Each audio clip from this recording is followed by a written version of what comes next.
Hey folks, Kevin here. Well, it's November 18th, 2021, and what you're looking at now is the beaver pond with a small dam that the beaver had built up over the last 2 days. I'm coming down now with Elon, the Takuchi TB290 excavator, and I'm going to take 2 scoops out of the dam that the beaver had plugged up, occluding the spillway. So a spillway is a controlled evacuation from excess water buildup to decrease the chances of a pond further eroding roadways, occluding culverts, and certainly flooding out neighbors' properties. So having a spillway for ponds and all is pretty important. Controlling the spillway is important as well. So I took 2 scoops out, and I'm just dressing up the area, taking a couple of rocks and filling in a couple of places that were really soft. These are areas that I had built up the area where the beaver had very soggy soil around here. So here's another image of the spillway that was occluded, and me taking out those 2 scoops. So you see 2 scoops coming out during this process.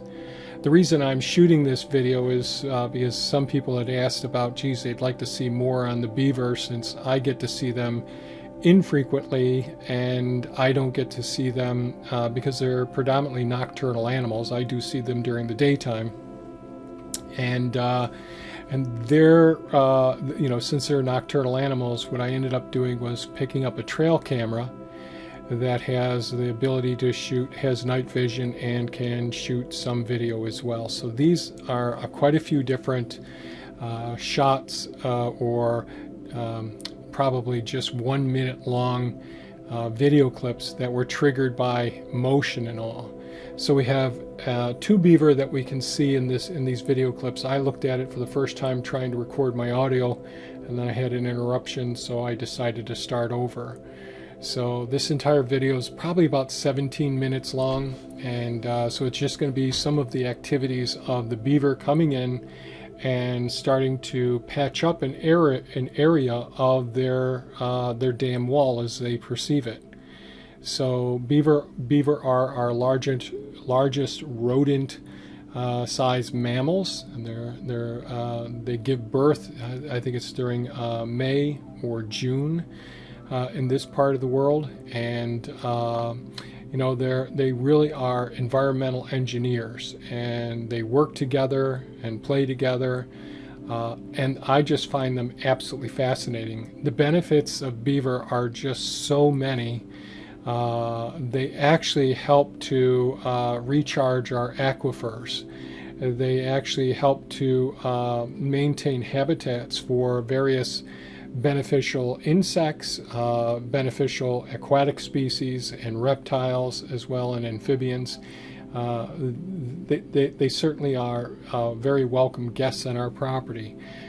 Certainly many people have problems with beaver because they can flood their land as well, and those areas probably would be good places to flood.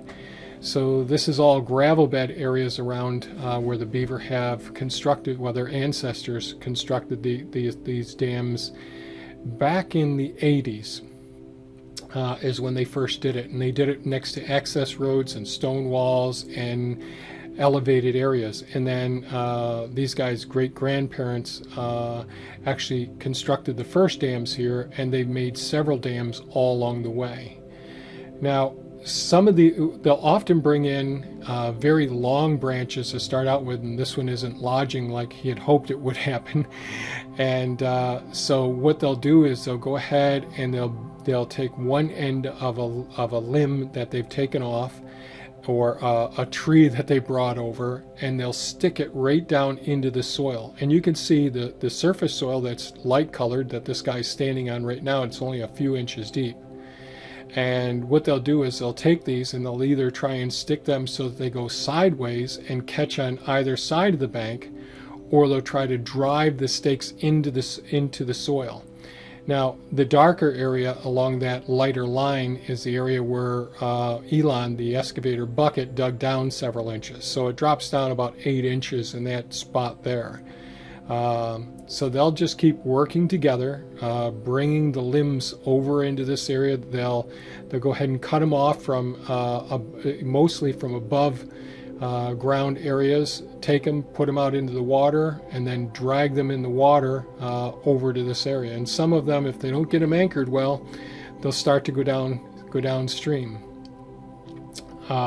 They build their dam walls on the surface areas first, and gradually keep building them up bit by bit. So if they can get some of these limbs, some of them they'll actually you'll see where they've cut some of the limbs in ways that some of the branches, instead of going upward, would go downward if it were straight up and down, and those deviated ventrally or towards the ground, they will actually lodge into the soil as well. So they'll keep bringing back more and more material that's large and bulky material initially, and this is their initial patch. The work that you're going to see now is over one night. And the longer ones, what they'll hope happens is that they'll turn sideways and they'll lodge across the opening itself, and that will help to retain more material as they bring it back and forth. And they're really successful at this. So beaver are range in size. Adults range in size from 40 pounds to 60 pounds. I know historically there's been reports of them being over 100 pounds. And you can see during the winter months, sometimes if the ice isn't completely frozen over and there's lots of snow, you'll see that the areas where they've dropped some of the trees are sometimes 3 feet off the ground. And these aren't the giant beavers, which people will tell stories about the giant beavers. It's just that they're standing up on the snow because it was so deep, and they dropped the trees. They're pretty specific about the trees that they do drop, partially because that's part of the food that they eat. And around here we have lots of quaking aspens. These are poplar trees and tulip trees. They'll take those down. They absolutely love the bark on those trees. One of the things they'll be doing all this during the fall is they'll be harvesting lots and lots of sticks and twigs and putting them in underwater stashes. They don't hibernate. They'll go into a torpor state. They slow down some, and they'll be active in their lodges with the last year's babies that you'll see in there. In the lodge, and in some of the videos that other people have created when they put cameras in the lodges. And they'll be active all winter long, and they'll leave the lodge to go on out and get some of their stashes or their caches of sticks and twigs, so that they can peel the bark off of those as well. And they'll go back out and they'll put those in other stashes. They just don't discard them. They'll put them in other stashes that they'll use for patching up the dam walls in the springtime, when all the snow melts and the water level is higher and the water pressure is higher on all their banks. They'll go ahead and take some of these branches, the shorter ones, and they'll stick them on like a 45-degree angle, so that the base of the branch will stick into the soil and stick out of the water. And then after they get enough material there that's all branches and all, one of the things they'll start doing is they'll bring up some rocks as well. Now you won't see them putting rocks. I didn't see any rocks coming up in the first viewing of some of these clips. But you'll see them trying to jam these limbs in amongst each other to get them to interlock in such a way that's very effective. One of the things they'll do after they get a really good foundation, with all the sticks and branches and some rocks there, they'll start getting some of the vegetation. They'll go and get the grasses, the reeds, even cattails, anything that's green and material, and then they'll start letting that stuff go, and the water pressure will start weaving that into all of the branches and twigs and sticks that are sitting there. And once they have that vegetative, live vegetative material, or freshly harvested vegetative material there, then what they'll do is they'll start taking some mud, and they'll dig nearby and bring up their forearms that they will have big wattles of mud there and areas of sod. So they'll dig down and get the roots of it. So the roots and the grass all stay together, and that all gets incorporated into the system.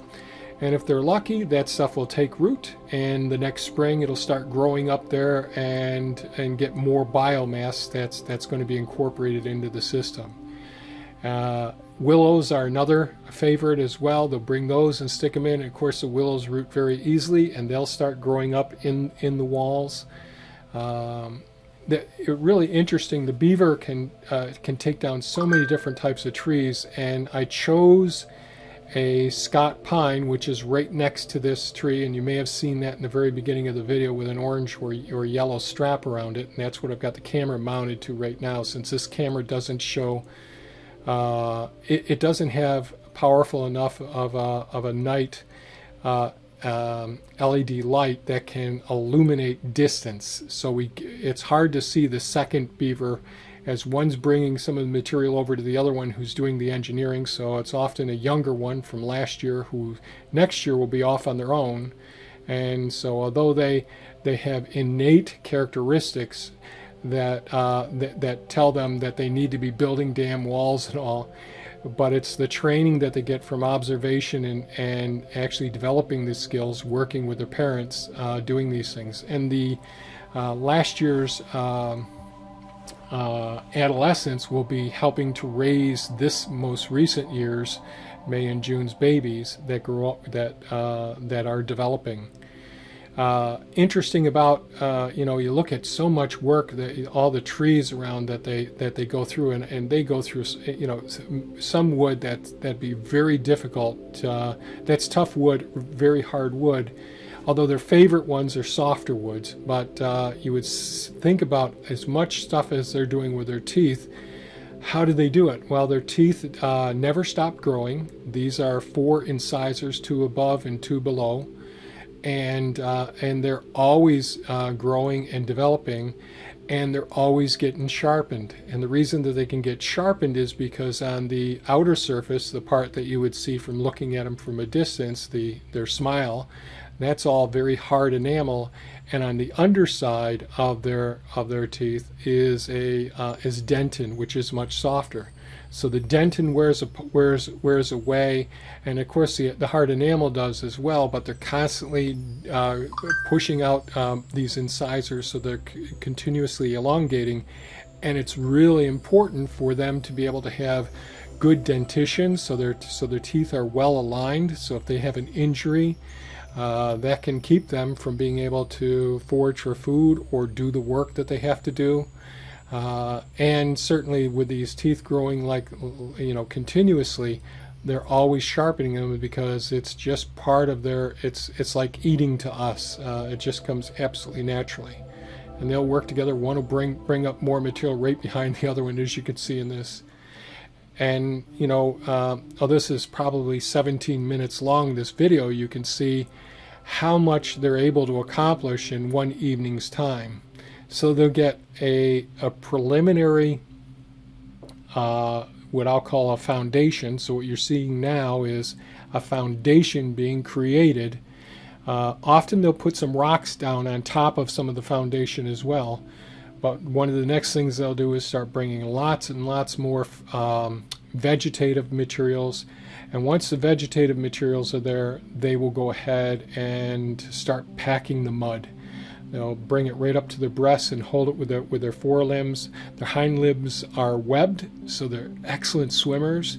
They're a little pokey, they're like an old man on the ground, but they can move right along. But they are very adept at swimming and maneuvering through the most amazing areas once they hit the water. It's like watching a dolphin, but in fresh water with a tremendous obstacle course that they can just it looks like they're just flying underwater when they're doing their things here. And of course, one of their signs of warning that they'll give you is they'll slap that tail and splash it like you would take an oar from a boat and slam it down hard on the surface of the water. and that's one of the ways to know, okay, there's a beaver there, they're a little upset with us being here.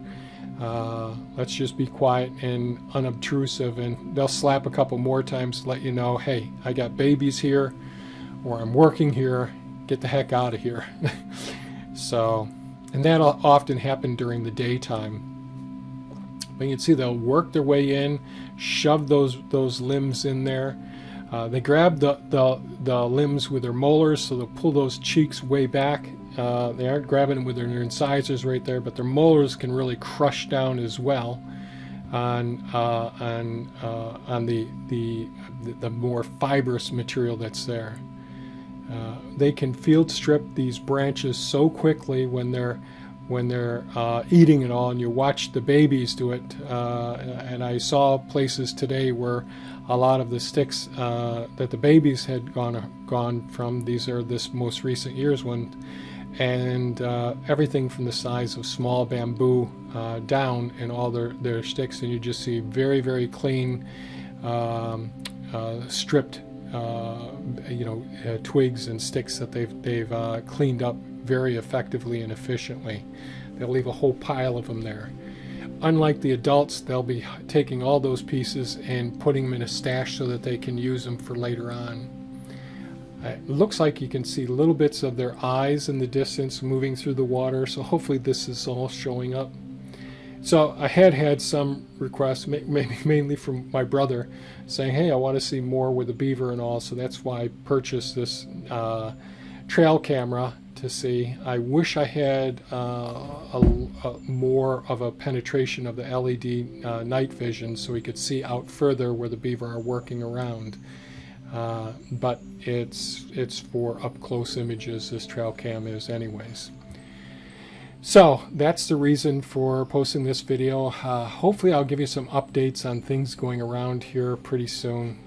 Things have been a bit crazy here, but I wanted to put this video together so you can see this and potentially enjoy it. I absolutely love ponds and swales and canals and anything aquatic, and this is one of the most ultimate aquatic environments with what I consider one of the most amazing species.